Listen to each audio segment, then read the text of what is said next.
Kadang, orang yang paling membekas dalam hidup kita justru adalah orang yang tidak pernah benar-benar jadi milik kita. Sonny tidak pernah merencanakan perjalanan ke Jepang sebagai sesuatu yang istimewa. Baginya, itu hanya cara sederhana untuk menjauh sejenak dari rutinitas yang terasa seperti pengulangan tanpa akhir. Pagi, kantor, pulang, tidur, lalu ulang lagi, tanpa benar-benar merasa hidup. Di hari ketiganya di Tokyo, Sonny duduk di dalam kereta menuju Shinjuku. Malam sudah turun, dan jendela kereta memantulkan cahaya kota seperti serpihan kecil yang bergerak cepat. Di sanalah dia pertama kali melihat Tami. Perempuan itu duduk di seberangnya, memegang kamera kecil. Tapi yang menarik bukan kameranya, melainkan caranya memotret. Bukan keluar jendela, melainkan kepantulan cahaya yang samar di kaca. Seolah-olah dia tidak hanya melihat kota, tapi mencoba menangkap sesuatu yang tidak semua orang sadari. Sonny tidak tahu kenapa, tapi dia memperhatikan lebih lama dari yang seharusnya. Dan anehnya, Tami menoleh. Tatapan mereka bertemu sesaat. Tami tidak tersenyum, hanya mengangguk kecil, lalu kembali ke dunianya. Tapi sejak saat itu, sesuatu terasa berbeda. Sonny pikir pertemuan itu hanya kebetulan sekali lewat. Ternyata tidak. 2 hari kemudian, dia melihat Tami lagi di sebuah kafe kecil di sudut jalan. Perempuan itu duduk sendirian, memotret cangkir kopi yang setengah dingin, lalu menuliskan sesuatu di ponselnya. Kali ini, Sonny memberanikan diri duduk di meja sebelah. Percakapan mereka dimulai sederhana. Tentang kopi, tentang dinginnya Tokyo di akhir musim, tentang betapa mudahnya tersesat di kota sebesar itu. Tami bicara dengan tenang, tidak banyak, tapi cukup untuk membuat Sonny ingin terus mendengarkan. Dan sejak hari itu, mereka mulai sering, tidak sengaja, bertemu. Di persimpangan Shibuya yang padat. Di taman dengan daun-daun yang mulai menguning. Di toko kecil yang menjual pernak-pernik yang bahkan tidak mereka butuhkan. Seolah-olah kota itu diam-diam mempertemukan mereka lagi, dan lagi. Tami selalu membawa kameranya. Dia memotret banyak hal. Bayangan orang yang lewat, sepatu yang berhenti di lampu merah, langit sore yang setengah tertutup gedung.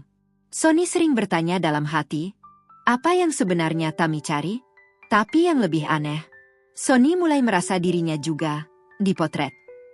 Bukan dengan kamera, melainkan dengan cara Tami mengingat hal-hal kecil tentangnya. Tentang bagaimana Sonny selalu memesan kopi tanpa gula. Tentang kebiasaannya melihat jam setiap beberapa menit. Tentang cara dia berhenti bicara saat tidak tahu harus melanjutkan apa. Hal-hal yang bahkan Sonny sendiri tidak terlalu sadar. Namun, ada satu hal yang tidak pernah berubah. Percakapan mereka selalu terasa setengah. Tami hangat, tapi seperti menyimpan jarak yang tidak terlihat. Dia hadir, tapi tidak pernah benar-benar terbuka.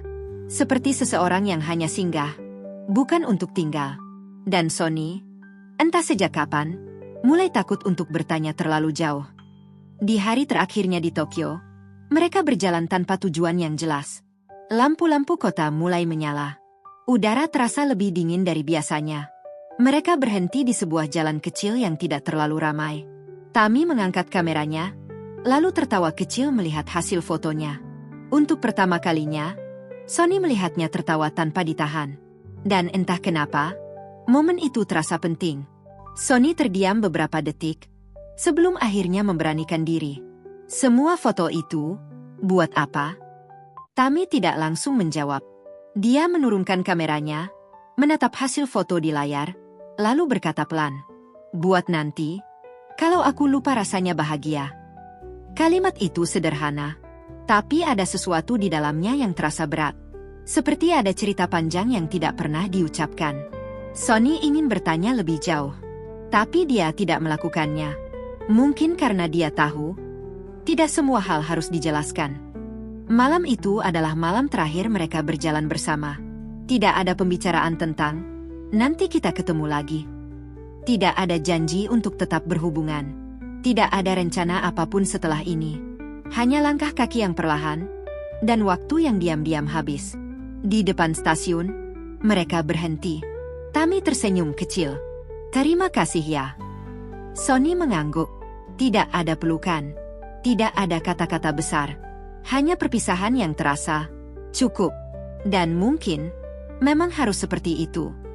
Beberapa bulan setelah kembali ke Indonesia, hidup Sony kembali seperti semula. Pagi, kantor, pulang, tidur. Tapi ada satu hal yang berbeda. Sesekali, di tengah rutinitasnya, dia teringat Tokyo. Tentang jalanan yang dingin. Tentang cahaya kota di jendela kereta. Tentang Tami. Suatu malam, tanpa alasan yang jelas, Sony membuka kembali galeri fotonya. Di sana, ada satu foto yang hampir ia lupakan. Foto yang dia ambil diam-diam. Tami, berdiri di bawah lampu jalan, tertawa tanpa sadar sedang diperhatikan. Cahaya kuning menyentuh wajahnya dengan lembut. Sederhana, tapi hidup. Sony menatap foto itu lama. Lalu, untuk pertama kalinya, dia mencetaknya. Dia mengambil pena, membalik foto itu, dan menulis satu kalimat. Kalau suatu hari kamu lupa, aku masih ingat. Mungkin, tidak semua pertemuan diciptakan untuk bertahan lama. Beberapa orang datang, hanya untuk mengingatkan kita bahwa kita pernah merasa hidup. Dan itu saja, ternyata sudah cukup.